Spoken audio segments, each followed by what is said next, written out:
susah ya jadi temen. Terus nah bagusnya Ocel bisa keluar gitu dari lingkungan seburuk itu. Keluar dari lingkungan. Ya mungkin karena sekarang. Nggak tahu karena harta dia udah habis. Nggak ada yang dia bisa, nggak ada uang untuk dia Depo untuk lagi. depo lagi. Enggak Coba sih. kalau ada mah dia nggak bakal kayak gini. Enggak sih. Kayak mobil 2 nggak habis dia nggak bakal berhenti main, nggak bakal kesini juga. Ya kan? Masih depo Iya. depo Sebelum harta dia habis sampai jual kayaknya. ginjal.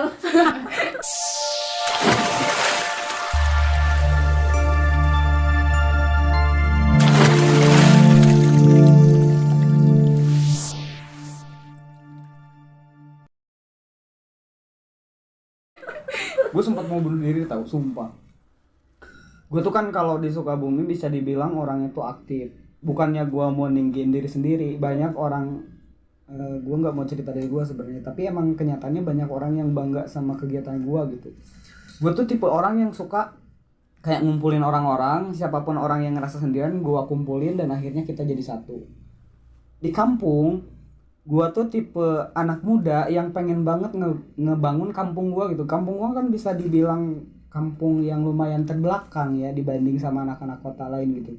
Maksudnya yang kegiatannya itu aja. Nah, gua tuh jadi sosok ketua pemuda RT di situ tuh, jadi sosok yang kayak ngedukasi anak kecilnya nanti gede kayak gini ya. Jangan sampai cita-cita lu jadi tukang ojek aja, lu harus pengen kuliah, mau ada dana atau enggak lu harus nyari. Pokoknya lu harus kuliah, jangan sampai di sini mayoritas cuman cewek yang kuliah, karena di kampung gua banyak yang kuliah tapi cewek semua, satu-satunya cowok yang kuliah cuman gua doang. Dan bukan menghina mereka, mereka tuh mayoritas kerjanya gitu, kalau nggak ngojek ya kerjanya kayak gitu. Nggak bisa mereka tuh kerja di PT-PT gede gitu tuh, jarang, satu dua lah orang yang bisa kayak gitu. Nah gua Mereka tuh nggak ada kemauan.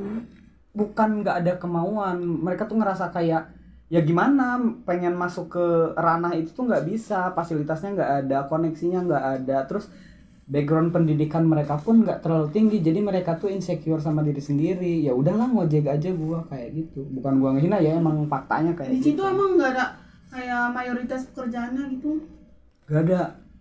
kayak petani. Oh kalau petani ada ya kan, masa dari muda kita jadi petani sih. Siapa tahu gitu bantu-bantu bapaknya. Kalau gitu banyak emang kegiatan mereka gitu mayoritas. Yang maksud gua tuh sering ngedukasi ke anak kecil di sana tuh, yang maksudnya baru pada tumbuh tuh SMP SMA tuh, jangan sampai cita-cita lu tuh cuman dibatasi sama kegiatan yang ada di lingkungan aja. Lu tuh harus berani keluar gitu. Maksud gua tuh kalau misalkan memang baik, bisalah contoh gua gitu. Gua tuh emang backgroundnya nakal, terus emang basicnya nggak terlalu orang punya gitu ya maksudnya, tapi gue berani kok kuliah sama uang gue sendiri, dan gue berani gitu bersaing sama orang kota lain. Apa perbedaan yang kalian rasakan tentang Jakarta dengan kota asal kalian tinggal? Siapa dulu nih? Saya. Oke. Gimana ya? Perbedaan Sama aja sih kata saya, nggak ada perbedaannya. Gimana ya, orang-orangnya juga sama. Soalnya saya kalau di rumah juga nggak pernah keluar. Kalau keluar juga sepentingnya doang. Di sini juga sama aja. Kan di sini keluar kerja ke kosan lagi, udah kayak gitu aja. Jadi nggak pernah ngeliat sekitar kayak lingkungan kayak gitu. Bukannya kamu pernah healing bareng si Doi terus nyasar? Iya itu pertama kali di Jakarta itu berapa jam nyasar itu keliling-keliling Jakarta. Tapi ada momen-momennya juga kan, biar bisa diceritain di. kalau gue sih perbedaan sama tempat tinggal ya mungkin lebih ke cuaca sih. Satu-satunya yang gue lihat perbedaan Sukabumi dan Jakarta tuh cuaca. Anjir panas banget. Panasan di mana? Di sini lah, Sukabumi adem, lu tuh nggak akan menemukan kondisi cuaca yang kayak Sukabumi. Kalau Bandung iyalah sama kayak Bandung. Nih pertama gua datang ke kosan ke Hilman, dia kan kerja. Ini lucu nih, gua duduk ya maksudnya gua duduk ngobrol sama Hilman, gua tinggal kerja dulu ya. Iya, itu jendela tuh udah dinyalain, udah dibuka. Gua kan nggak punya kipas angin, AC apalagi ya kan. Dari mana kita beli kipas angin juga nggak ada. Gue tuh nggak biasa kepanasan gitu, pokoknya di Sukabumi tuh nggak ada situasi yang panas kayak gitulah. Sampai akhirnya gue tuh pengen ngopi ceritanya. Itu cuaca tuh panas banget, pokoknya gue tuh keringetan banget. Gue tuh langsung bikin eksperimen tau.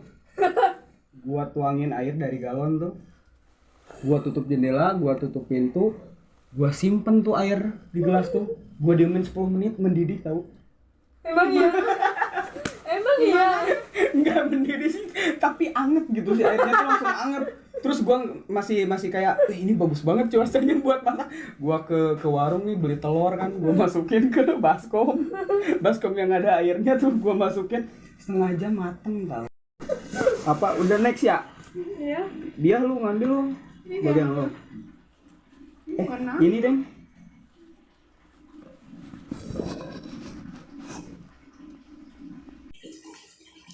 Tempat apa saja yang pertama kalian kunjungi di Jakarta? Tamjok sih. Apa tuh Amjok? Taman Jokowi. Oh lu pas jadi tempat main pertama kali Taman Jokowi lo kesini. Kayaknya. Tapi saya pertama kali main sama siapa ya? Lah. Enggak sama. Iya, nggak tahu ding keliling Jakarta. Iya, bukan di Tamjok tapi keliling Jakarta, nggak tahu, nggak jelas. Kalau lu kemana? Saya udah berapa bulan, hampir 1 tahun di sini baru keliling. Pertama nggak tahu ke Session, nggak tahu ke Tamjok. Yaudah sih ngobrol aja sih gua. Tapi saya lebih suka di Tamjok daripada Session. Soalnya lebih, kalau di Session tuh kayaknya rame banget sih, nggak suka soalnya Session yang tuh apaan? Session City kayak mall kayak gitu. Nggak tahu sih. Soalnya saya nggak suka sih tempat-tempat rame banget kayak gitu, risih kelihatannya. Saya ke situ pertama sama Adel ke Tamjok, orang duaan aja. Itu maghrib nggak ada orang sama sekali, kayaknya enak banget lihat nggak ada orang tuh di situ. Betulnya tuh kan kirain saya mah ada orang gila ya, dia tuh kayak gimana ya, kayak nonjok kayak gitu. Nggak lagi latihan. Iya, lagi latihan. Iya, lagi latihan kayak tuh orang gila. Posisinya saya sama Adel berdua situ di jembatan. Saya sama Adel tuh lari-lari, dia orang gila. Bang itu orangnya deket dan saya itu udah ke tempat rame lah. Barang itu orangnya udah lari, udah ke deket kita, nggak taunya orang lagi jogging. Orang lagi jogging. Udah mah ya larinya sampai pen abis napasnya. Dia buru, nggak ada orang di sini. Emang nggak taunya orang lagi jogging, mana ganteng lagi. Mungkin dia lagi apa sih, moktai apa boktai? Kayak tinju-tinju. Muay Thai. Iya kayak gitu. Kalau gue belum pernah anjir sampai sekarang. Gue tuh pengen ngajak dia mulu tuh.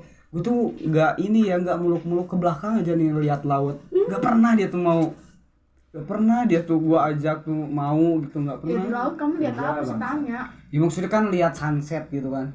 Sambil dengerin lagu Budi Doremi gitu kan. Emang di belakang kelihatan sunsetnya? Sunset 11 sono anjir. Ini apa ya? PA. Sunmori. Sunrise. Gak pernah gua selama di sini gak pernah kemana-mana anjir, sumpah. Gabut makanya nanti kalau kita sukses ya bareng-bareng nih. Jepang. Kita liburan bareng-bareng. Amin. Pantai belakang. Gua ya. Review ya di sana. Bagian gua ya. Kan di sana. Aduh, mau ngejok segala lucu. Harusnya lu jangan tahan dulu. Gua tuh mau ngeluarin ini kelucuan. Gimana sih lu? Ini mana 9 ya? Ini ya. Pekerjaan di bidang apa yang saat ini sedang kalian tekuni? Wow. Itu politik. Gua lagi enggak punya kerjaan. Gembel. Tapi sebelumnya gua jadi admin gudang. Kalau lu apa lu? Prepare buat packing, bagian kemasannya kayak polybag gitu. Gimana tuh polybag, kan orang-orang nggak tahu tuh. Kayak kemasan gitu. Plastiknya gitu ya, plastiknya gini ya, kayak gini ya. Ya. Lu bagian ngapainnya, bikin kemasannya apa lu? Ngitung sama nyortir tanggalannya. Oh, jadi Kayak si expirednya kayak gitu. oh, bagian kalau lu apa? Bagian MC. Orang nggak tahu kan. MC tuh kayak iya kita tuh kayak kardus gitu. Buat ngepak udang. Iya, buat masukin polybag tuh yang dia bikin, dia masukin dalam itu. Oh, terus Kardus. gitu. Iya, kita juga nanggalin kayak expirednya kayak gitu. Julian Dead. Kita bikin kayak gitu. Pokoknya prepare buat packing lah. Ya udah. Lanjut. Gak ada yang menarik soalnya itu masalah. Masa Jaya mah kagak. Hati-hati loh.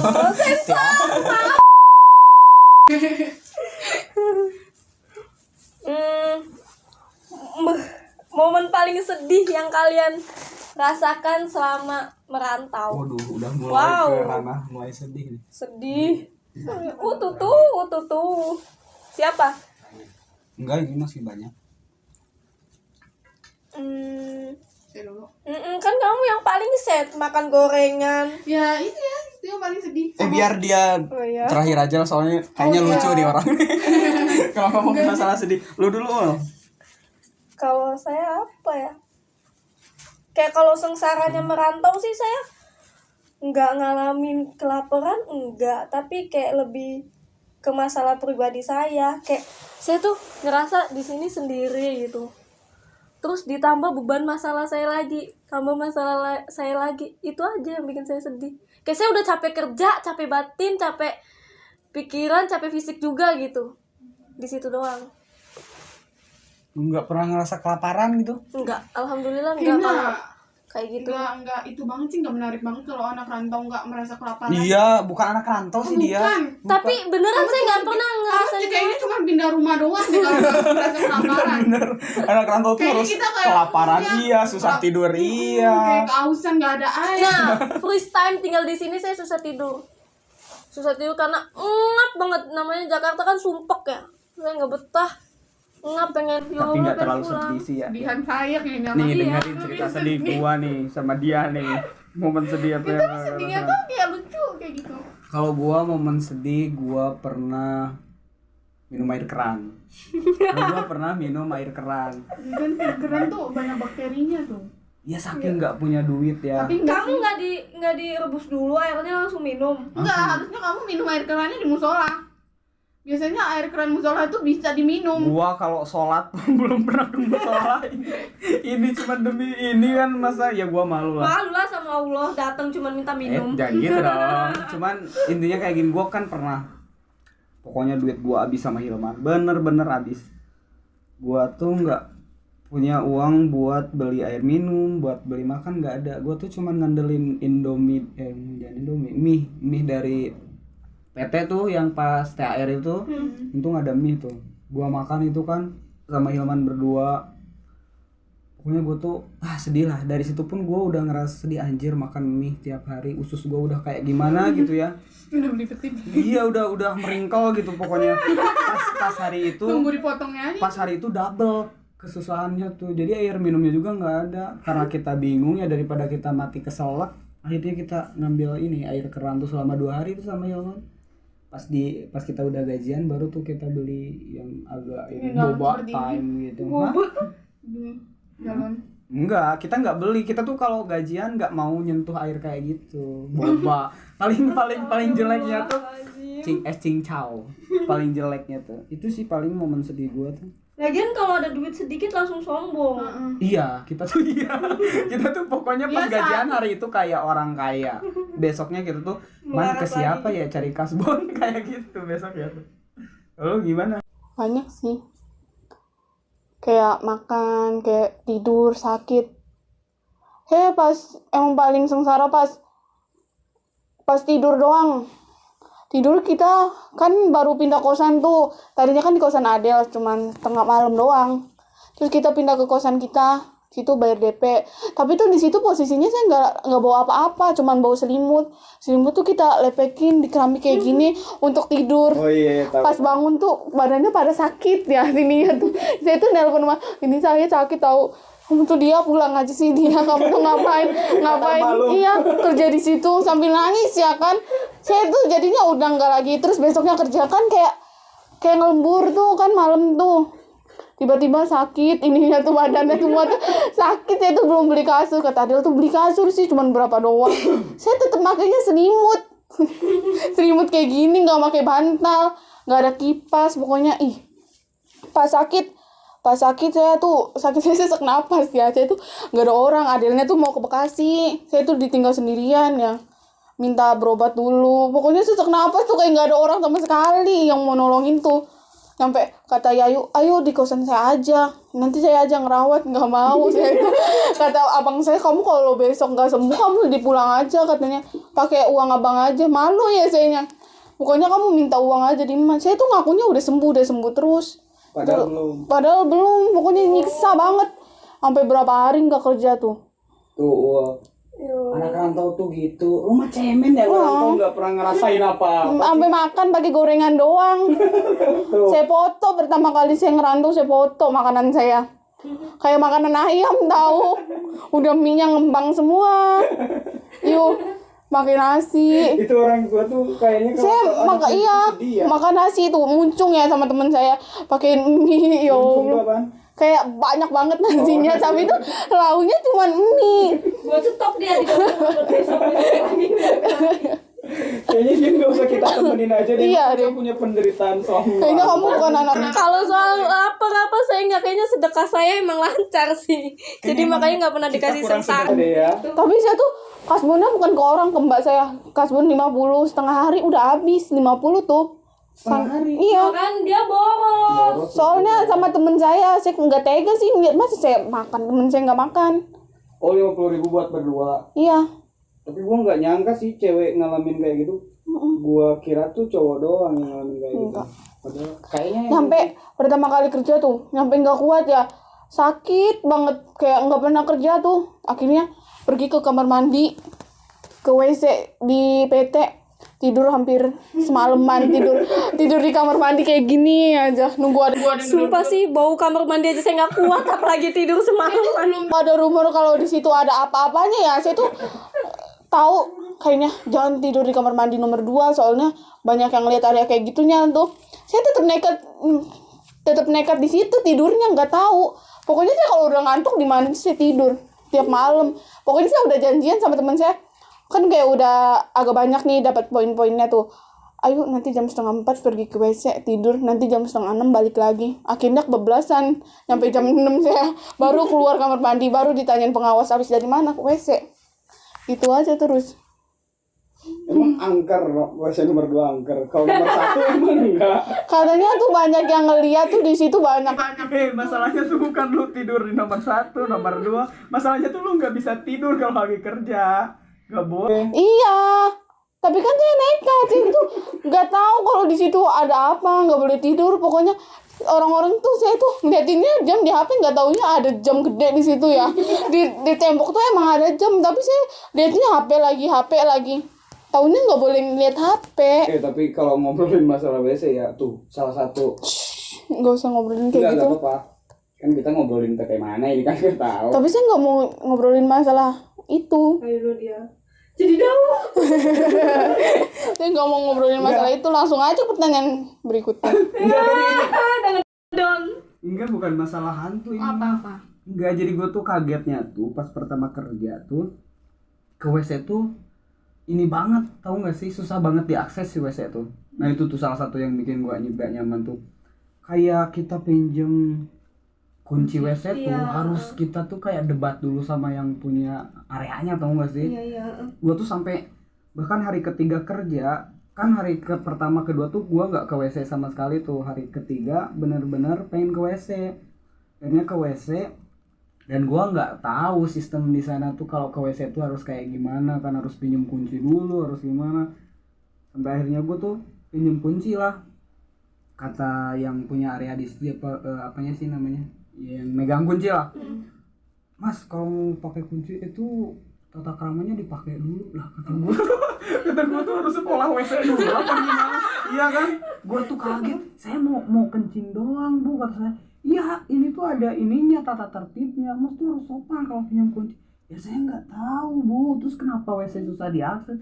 WC ini tuh cuman bisa dipakai sama pengawas, sama penjaga kebersihan, terus anak gudang. Gue tuh gak dimarahin pokoknya. Gue tuh disuruh pergi kan itu tuh. Pas nyampe gudang, gue tuh bilang ke anak-anak, kok saya nggak boleh pakai WC, kata saya tuh. Terus saya kencing di mana?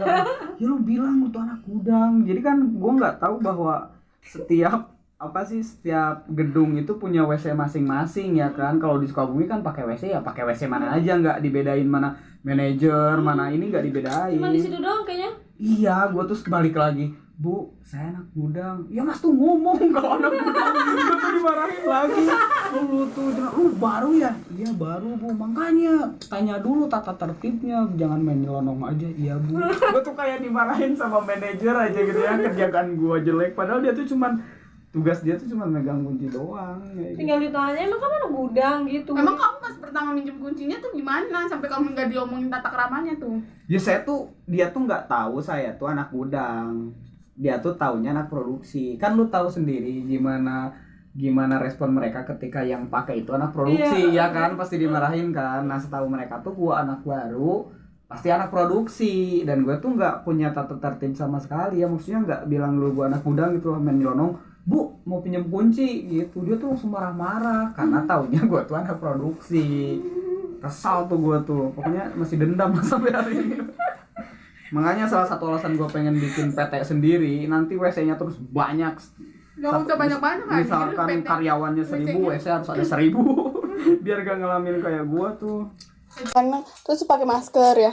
Sekali nggak pakai masker digebukin langsung. Saya pas kemarin gara-gara nggak pakai masker, saya diadang satpam, dipukulin pantat saya sama satpam. Cewek cowok satpam? Cewek. Mana maskernya? Saya bingung ya, pura-pura.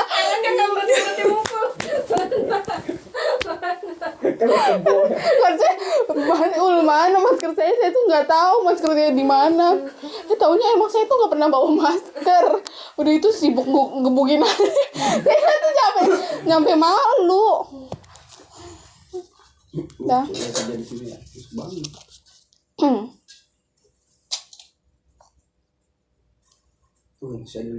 Ini kayak pertanyaan nomor berapa? Yang apakah kalian pernah menangis selama di perantauan? Kayak ada deh. Skip aja. Skip aja ya.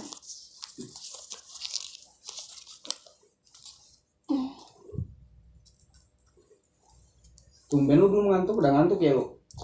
Apa momen tersedih kalian selama hidup? Kalau selama hidup beda sama perantauan. Gue dulu deh selama hidup ya paling yang tadi sih.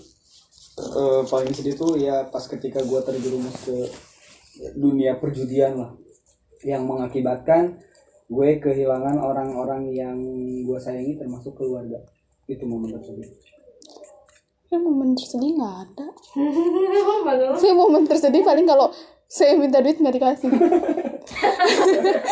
Saya pas itu ya pas SD apa SMP tuh kan abang saya kerja di Malaysia ya kan. Banget sih jadi orang. Jadi abang saya kerja di Malaysia tuh. Terus kata abang saya tuh ngirim, kata abang saya kamu ambil aja di emal 50. Pas abang saya udah ngirim, saya nggak dikasih uangnya tinggal 50 tuh. Saya tagih, kata emak saya, ngapain kamu megang uang banyak-banyak kayak gitu. Saya tuh malah gak nangis sih, saya nangis malah ngacak-ngacak kamar. Saya ngomongnya saya mau mati aja kayak gini. Gara-gara saya nggak dikasih uangnya tuh mati aja. Nyampe kasur-kasur tuh saya ubrak-abrik. Pokoknya saya harus dapat uang 50 itu. Sampai sesuka kan saya nangis nggak dikasih. Sampai akhirnya nggak dikasih juga. Akhirnya saya capek sendiri tidur. Udah. Oh kalau gue tahu nih kisah awalnya sedikit. Ayo, ya, broken home. Sedih banget nih, siap-siap nangis ya. Musik sedih lah. Edit lagi. Nonton. Iya nggak apa-apa. Say hello. Nggak apa-apa. Biar Mimi lu tahu juga. Paling sedih tuh waktu pas baru masuk sekolah enggak sih, SMA waktu naik kelas 2 ya. Saya baru diangkat jadi kapten basket juga. Pokoknya lagi seneng-senengnya main basket. Terus kayak teman-teman udah deket semuanya, tapi saya dipaksa keadaan suruh pindah sekolah gitu ke Indramayu. Gara-gara nyokap sama bokap ribut gede banget. Adik saya masih kecil, masih yang satu umur 1 tahun berapa, pokoknya yang umur 2 tahun apa 3 tahun ya, pokoknya masih kecil. Yang satu pokoknya adik saya cuma beda 1 tahun nih. Yang kedua sama yang ketiga sama keempat cuma beda 1 tahun. Nah yang anak ketiga ini ikut saya sama bokap. Yang abang saya sama adik saya yang bungsu ikut nyokap gitu. Ya pokoknya itu paling sedih banget. Mana itu lebaran haji gitu, terus keluarga saya pisah gitu, sedih banget. Terus kayak bapak saya kan udah ngiming-ngiming kamu bakalan masuk ke sekolah di kotanya gitu ini. Taunya saya masuk ke sekolah yang pelosok banget, itu beda jauh banget sama sekolah saya yang dulu, jauh banget. Itu bener-bener pelosok, tapi walaupun pelosok kayak saya dapat banget di situ, dapat banget ilmunya di situ. Itu sih yang paling sedih, pokoknya kayak orang-orang malam takbiran ya pada seneng-seneng, iya kumpul bareng. Saya nangis di situ, nangis saya ngikut saudara saya. Bapak saya nggak tahu kemana, saya berdua sama adik saya nangis di situ. Itu kalian dipisah sama kayak ibu bapak itu, kamu ngikut sendiri apa emang dibagi? Iya suruh milih. Kamu milih kamu bapak kamu? Enggak suruh milih sih, kayak emang saya dari dulu kalau misalnya suruh ini saya ikutnya bapak saya. Kalau kakak saya emang ikutnya mimi saya, jadi ya udah ini sama itu. Nah terus habis itu udah agak lama terus kayak saya tuh dikasih beban adik-adik saya tuh ke saya gitu. Mimi saya datang, mimi saya mau keluar negeri, mimi saya sekarang udah dari Hongkong. Mimi itu ibu. Iya, mimi saya datang, terus mimi ngasih adik saya ke saya, jadi saya bebannya 2, ngikut saudara, beban saya 2, adik saya masih kecil-kecil. Kayak saya nangis, ya Allah, pundak saya nggak sekuat ini gitu, dikasih beban segini beratnya gitu.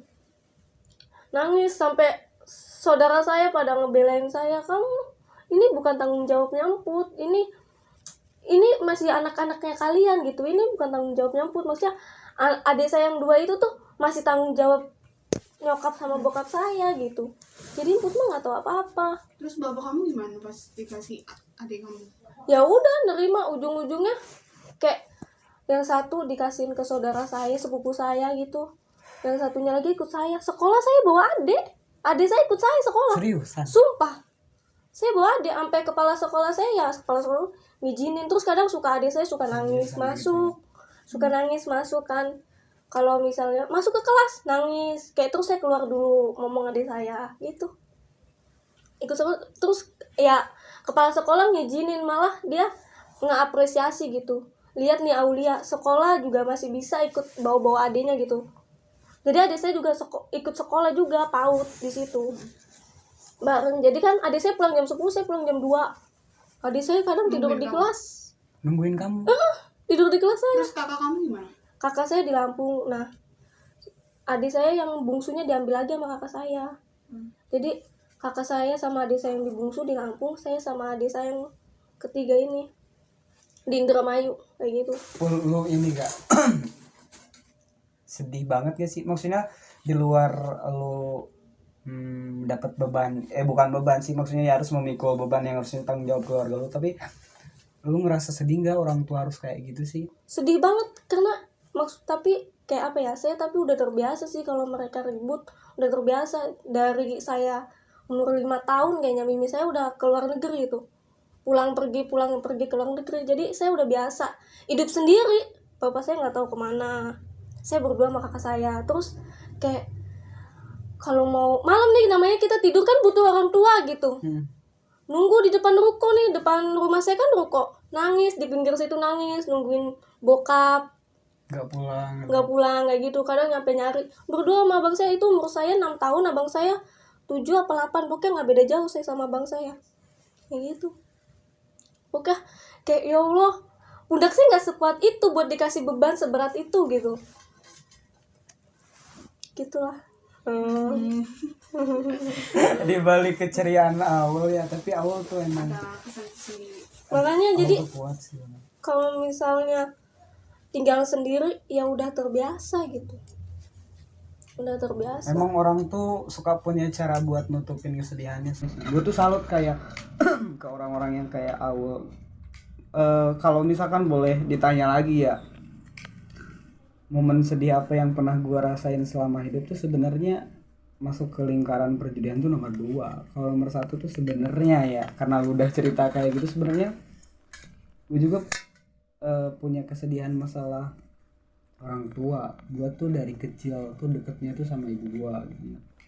Pokoknya sampai ada pemikiran di keluarga gue tuh bapak gue lebih sayang ke teteh gue, ibu gue lebih sayang ke gue, karena memang terlihat dari cara upaya mereka buat apa sih buat ngasih kasih sayang tuh kelihatan banget. Kalau kakak saya kan dulu pengen kuliah di sini, pengen apa-apa tuh bapak gue tuh semangat tuh, karena emang kakak gue kan lebih pinter daripada gue, jauh gitulah gue dibanding kakak gue. Tapi kalau ibu gue tuh karena mungkin ngelihat kasih sayang kasih sayang bapak gue tuh 70% buat si teteh, akhirnya ibu gue tuh apa-apanya tuh buat gue gitu kan. Bapak gue tuh pergi tuh ke Saudi, nggak tahu umur berapa gue, pokoknya selama kecil emang gue tuh nggak tinggal sama bapak gitu. Bapak tuh ke Arab lah, dia kerja di Saudi.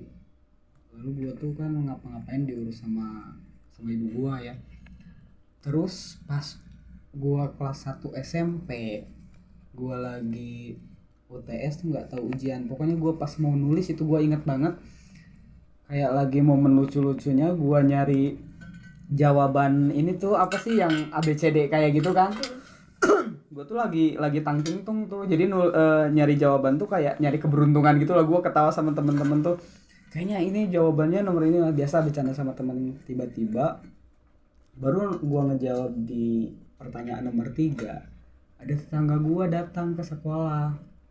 Kata tetangga gue tuh, "Misal pulang yuk," katanya kayak gitu. "Lah kenapa, lagi ujian?" Kata gue tuh. "Udah pulang dulu, nanti ujiannya bisa nyusul, orang gurunya juga udah ngizinin kok." "Ini beneran nggak apa-apa?" "Iya nggak apa-apa." Gue masih seneng gitu, masih bahagia gitu karena nggak tahu. Itu SD.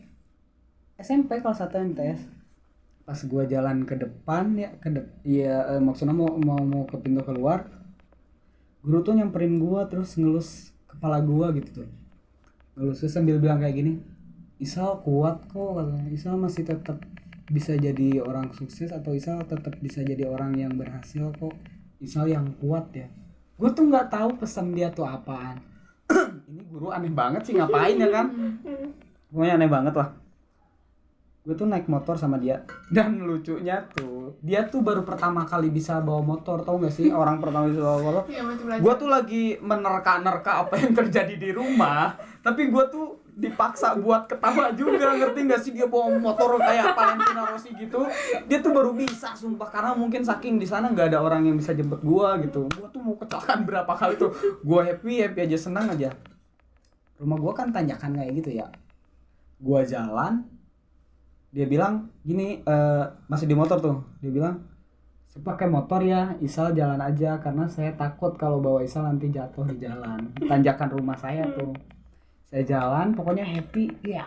Alhamdulillah nih orang pusing ujian, gue balik kan bisa main bola, kata gue tuh. Pas sampai ujung jalan, pokoknya yang di depan itu rumah gue, ada bendera kuning.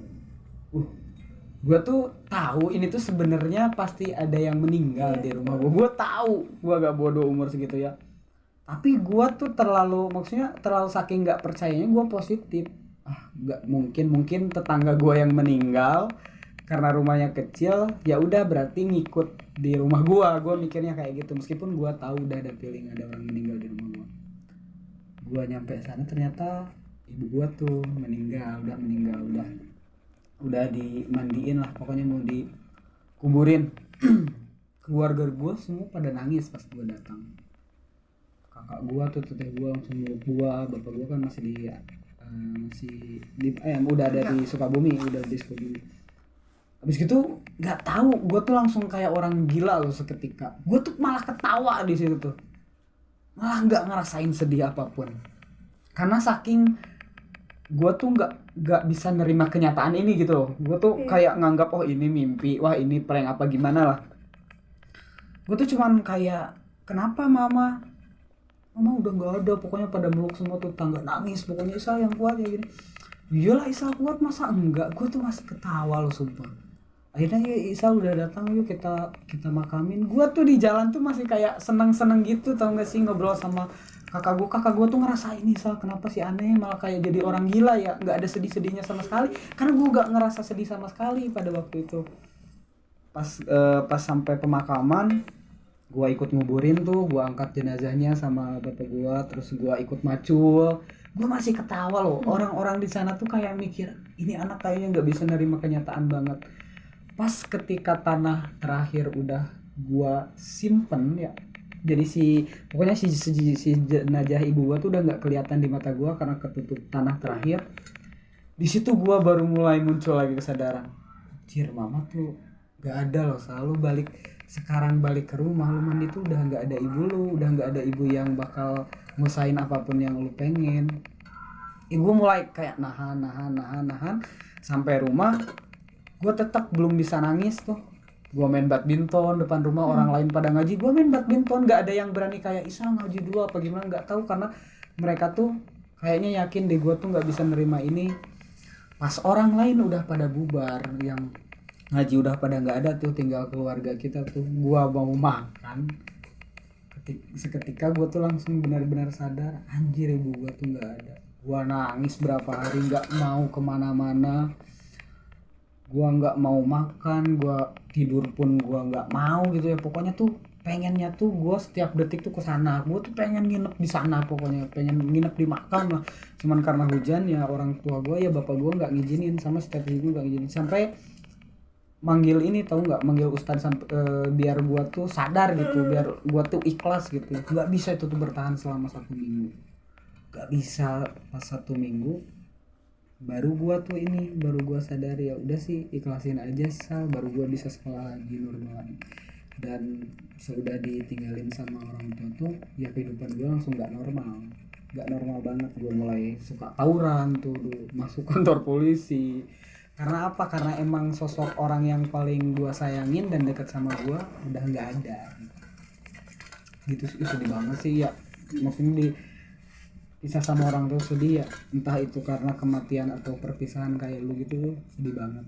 Makanya lu bersyukur, lu jangan emak jangan sedikit emak lu jadiin motivasi emak lu tuh. Nggak Kalau dikasih nggak, duit 50.000, iya pengen mati, udah paling set sedunia. emang mati tuh. Sekolah uang 1.000 sih rela nggak sekolah. Tuh kan goblok. Saya ada sekolah nih, kayak SMK kan 10.000. Tapi sih kayak kurang 1.000 sih masih mending nggak usah sekolah deh. Soalnya kata mas saya tuh ya udah 1.000-nya untuk nanti pulang sekolah, yang saya minta lagi tuh nggak boleh gitu. Jadi saya tuh nggak mau kalau uang 1.000 saya ditinggal. Tapi kebalik, kalau emak saya ngelebihin uang itu pasti awas kamu kalau nggak ada susuknya pulang kayak saya gebukin gitu. Dia tuh pokoknya ini pulang sekolah harus ada Tapi susuknya. sayang banget kan ke orang Sayang tua. lah, makanya nggak ada cerita buruk tentang orang tua, baik banget. Sedih gue ketika sedih awal sih. Oke, next question guys. Selanjutnya Gue usah diartiin, orang juga pada tahu soal Inggris banget. Tadi nggak tahu closing. nggak ada yang tahu gitu, saya mau Sih nggak paham. Soal Inggris lu. ulang-ulang. Apa motivasi kalian yang membuat kalian bisa bertahan sampai sejauh ini? Mantap nih pertanyaan. Wow, saya dulu kayaknya. Kayaknya sih harus nyontek dari kamu deh. Soalnya biar saya ada refreshing otak. penderitaan lu gede banget tuh. Cicilan motor Scoopy. Masa itu doang alasan lu? Emang iya? Saya kan kerja buat saya sendiri. Kalau misalkan motornya udah lunas, Ya mau pindah kerja. bagi satu dong. Ya udah terus aja sih. Gak usah ke distrik. Ya mau pindah kerja. Tapi ya nggak tahu kalau. Ya nggak tahu lah pokoknya. Kalau motor lunas nggak tahu arahnya kemana. Udah sesimpel itu doang, nggak ada buat keluarga, buat adik saya. Soalnya apa ya, orang tua saya nggak minta ke saya sama sekali. Definisi anak yang tidak tahu. Tahu diri. Bagus. Oke. Malah saya yang sering dikasih. Lu apa ya? Apa itu? Goblok, gak merhatiin dari tadi. Apa motivasi kalian yang membuat kalian bisa bertahan sampai sejauh ini? Skip pertanyaan itu. Jangan, ini disensor aja Iya, deh. disensor dia. Jangan Pinjol. Tahu nggak mamanya dia? Dia pulang kampung. jangan di skip. Anjir, malu-maluin saya. Jangan itu. Saya nggak mau itulah. Saya nggak mau malu-maluin mak saya. Apa ya? Apa motivasi? Motivasi. Bagus nih pertanyaan. Apa ya? Gak ada tahu. Nggak ada motivasi dia. Cuma di sini aja nih hidup. Makan. Ya udah deh, jangan terlalu berat-berat deh. Yang bikin lu ya bertahan. maksudnya bertahan sampai sekarang tuh apaan? Gak ada kayaknya. Masih butuh duit gitu. Iya, masih butuh duit, cuman apa ya, untuk sehari-hari doang. Kayaknya kayak udah di rumah tuh udah gak betah, jadi lebih enak di sini aja, udah kayak gitu. Udah terbiasa. biasa di sini. Jadi saya bertahannya di sini walaupun makan saya nggak ada, saya tetap maunya di sini. Makan pakai gorengan doang. Sungguh motivasi yang sangat hebat. Kalian harus contoh ini.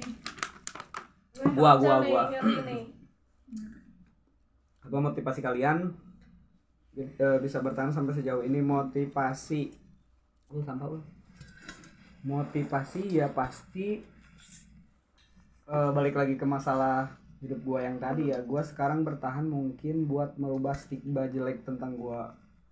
Sekarang gua kan dipandang jelek, terus ya maksudnya kurang baik hubungan sama keluarga, terus bisa dibilang anak yang gagal lah sekarang. Nah, motivasi gue bertahan sampai sekarang ya pengen ngerubah itu semua. Bahkan sampai doa setiap sholat gue sekarang cuma satu. Kalau dulu kan gue minta kayak pengen motor nih, doa gue ke Allah tuh minta motor. Gue jelasin di ke Allah tuh gue pengen motor ini, merek ini. Dulu kayak gitu. Kalau sekarang permintaan gue ke Allah tuh cuman sederhana.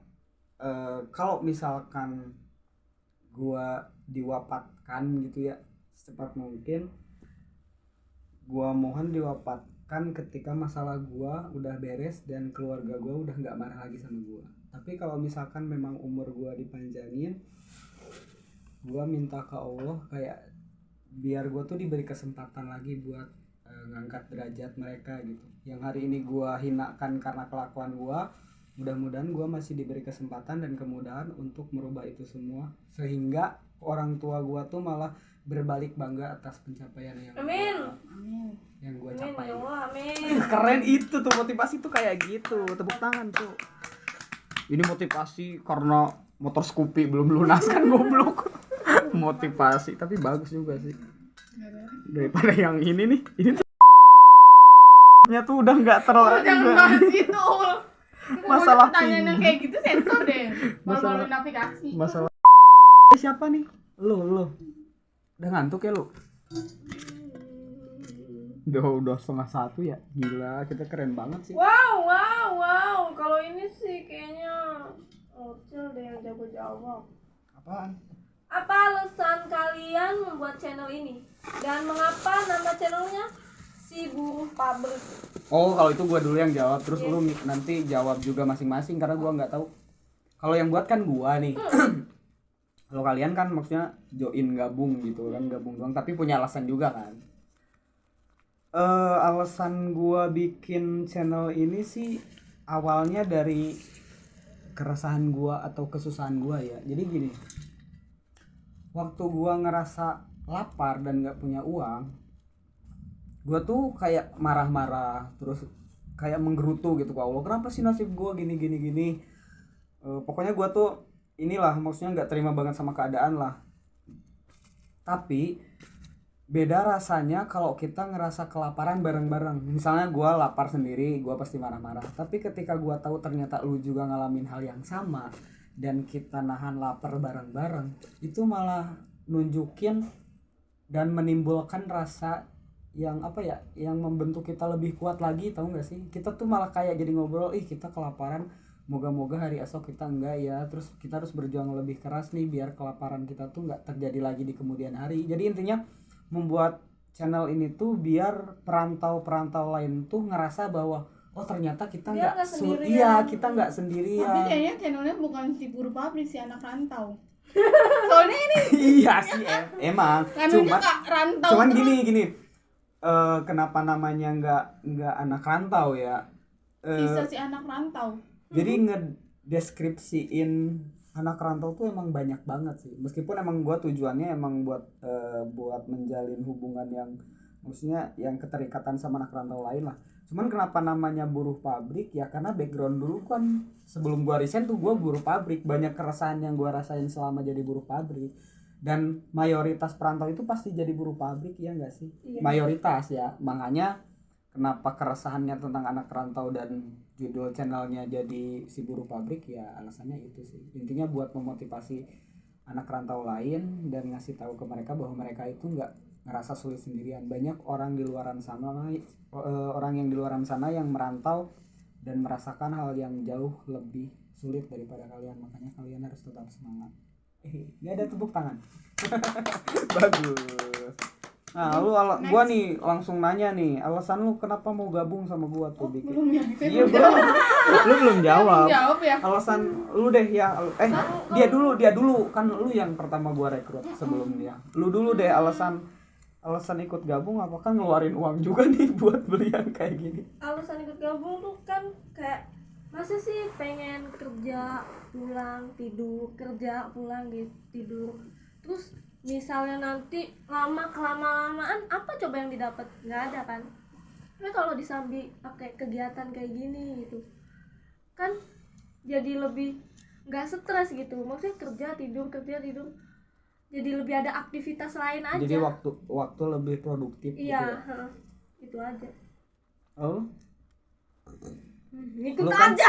lu kan anak terakhir. Enggak, lu jawab sesuai ini. Lu kan anak terakhir. Bahkan pertama tag video, kita lagi prepare buat tag video tuh waktu masih kita bertiga ya sama Hilman. Lu kan masih nonton doang, terus lu tuh kayak nggak mau diajak ngisi ini, tapi akhirnya lu mau dan sampai ngeluarin uang juga buat ikutan. Apa alasan lu? Gak ada alasan ya. Itu kan dia mah flat, hidupnya flat. Soalnya ya saya kayak apa sih mereka bikin apa gitu. Kayak ya kamu maksa saya untuk tanda tangan, saya tanda tangan. Soalnya saya ngikut alur kalian aja. Kalau kalian suruh ini ya udah saya ngikut, tapi saya nggak tahu ini tujuannya untuk apa tuh, nggak tahu. Saya harus ngikut kalian. Jujur banget sih. Kalau kalian kaya ya saya mau ikut kaya juga. Saya nggak tahu. Saya nggak tahu mau Ikut kaya. Siapa mau yang ngapain gitu. Pokoknya saya nggak ada tujuan di sini tuh, nyampe nggak kepikiran apa mau ngapain. Saya tuh nggak tahu mau ngapain tuh. Pokoknya saya harus ngikut kalian gitu. Mau kemana aja arahnya saya tapi kan ketika kita berani bikin konten-konten kayak gini ya, seenggaknya pasti ada ini nih, salah satu apa sih cobaan buat konten kreator. Kita bisa bilang diri kita konten kreator ya, meskipun belum ada viewersnya, tapi ketika kita udah take video gini dan dipublikasikan, berarti kita konten kreator. Nah kan pasti ada halangan terus rintangan, kayak lu tuh bakal dicap ini ngapain sih lu bikin yang kayak gitu, malu-maluin diri sendiri, terus gak ada yang nontonnya. Karena biasanya konten kreator itu dihargai ketika memang mereka banyak viewersnya. Kalau sekarang kan belum ada sama sekali gitu. Nah emang lu nggak takut dapat ya maksudnya hinaan dari mereka lah? Kalau saya sih tipikal orang yang bodo amat. Kalau kamu nggak suka ya itu kamu, ini saya ya saya gitu. Bagus tuh. Lu gimana? Tapi saya nggak bisa. Langsung donde. Saya kalau udah dikritik orang nih, Langsung udah ngedenger kata orang kayak gini, kayak jelek kayak gini, saya udah ya udah saya mau mundur aja. Mundurkan diri kan. Bukan dari awal, berarti sekarang udah ini Enggak, ya. kan bukan kayak gitu masalahnya. Kalau Kecewa nih sama dia nggak bukan kayak kuat gitu. nih fondasinya nih. bukan kayak gitu, pokoknya saya ada kayak bukan masalah kayak gini ya, kayak ada tentang apapun itu, kayaknya kalau udah orang lain ngomong jangan kayak gitu ya saya nggak mikir dua kali, langsung oh ya udah saya mundur aja. Tapi kalau Ya, nanti nggak seandainya apa-apa. gua ini lu nih, misalkan gua orang lain ya, Nah. dia ngapain sih lu ikutan bikin yang kayak gitu, maksudnya viewersnya nggak ada. Kalau kayak gitu ya, kalau orang lain yang ngomong kayak gitu ya terserah saya, hidup saya. Walah, tai paling dia mundur nanti nge-WA ke grup ya, nanti maaf ya Mundurkan diri. iya gitu. Enggak sih, Uangnya bisa dibalikin nggak? enggak saya enggak kayak gitu. Janji ya. Dia janji dulu. Wah, Janji dulu. Oh, dia akan bertahan sampai akhir ya. kalau single saya sendirian ya. Oh ya udah. Thank you, bagus banget tuh alasan kalian bergabung. Itu bagus. Lu ditanya lu ngapain lu bergabung lu? Apalagi lu paling sibuk lu. Oh, lu nggak usah dijawab ya. Kayaknya ini terakhir deh kalau viewers kita udah itu. Oh Udah iya, naik nanti banget, baru kita kenalin. nanti kalau misalkan Edit kita udah setara kreatornya. sama ini nih, sama Deddy Corbuzier kan, tiba-tiba kita bikin satu episode full buat Bisa-bisa Hilman. kita yang diundang ke Deddy Corbuzier. Ya. Amin. Ria Ricis saya pengennya. Saya mau. Ricis lagi hamil, nggak bisa bisa Saya ngonten. nggak tahu di mana, soalnya saya nggak pernah nonton podcast. Pertanyaan siapa nih yang bacain? Oh, Terakhir ini. enggak, satu lagi nih terakhir nih. Saya nggak tahu ini apa jawaban saya ya. Apa mimpi terbesar kalian? Wah, Saya mau harusnya ini, ikut kamu. Apa kamu? harusnya ini. Saya harus apa ya, kayak Mimpi terbesar. motivasi dulu Dapat dari kamu. motivasi dulu, dapat gambaran dulu. Baru saya bisa mikir, oh iya deh, Mimpi saya harus kayak terbesar gini. lah ya. Jangan-jangan dia juga nggak punya lagi. Punya, saya tuh pengen kuliah. Kuliah. Jadi tuh kalau misalnya apalagi cewek ya, kita kan nanti bakalan punya anak gitu. Pendidikan pertama anak tuh dari ibu. Kalau tuh emang kalau bacot masalah gini tuh ngena aja Kalau gitu. kita nggak punya pendidikan gitu, maksudnya kita nggak punya ilmu, terus anak kita gimana? Gitu. Lu gimana kalau lu cuma ngurusin duit buat bertahan hidup? Maksudnya gimana? Iya, makanya. Lu pengen kuliah, Wal. Iya pengen banget. Tapi gaji di sini bisa tau. Gua aja jujur ya.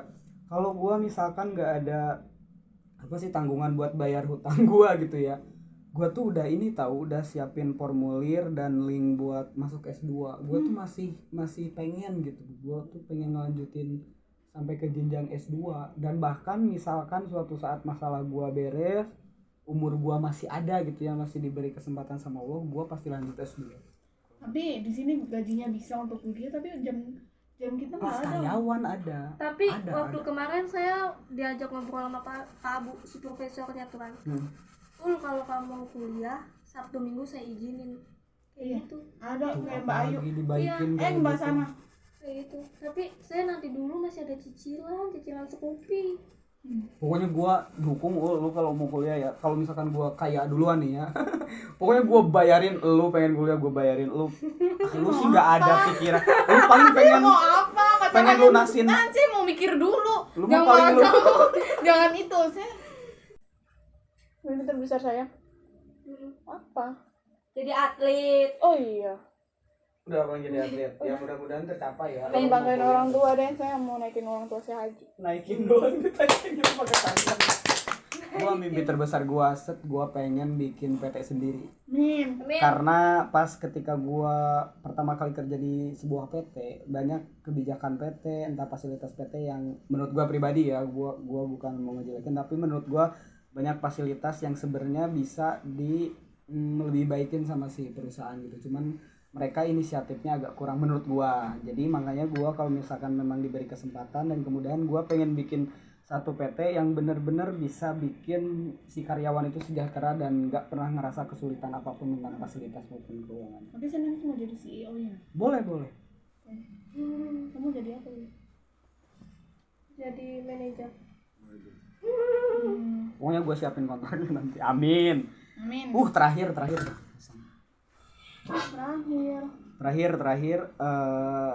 pesan singkat untuk para perantau. Besok dia apa Hmm. dia? Lihat kamera, coy. Pesan terakhir.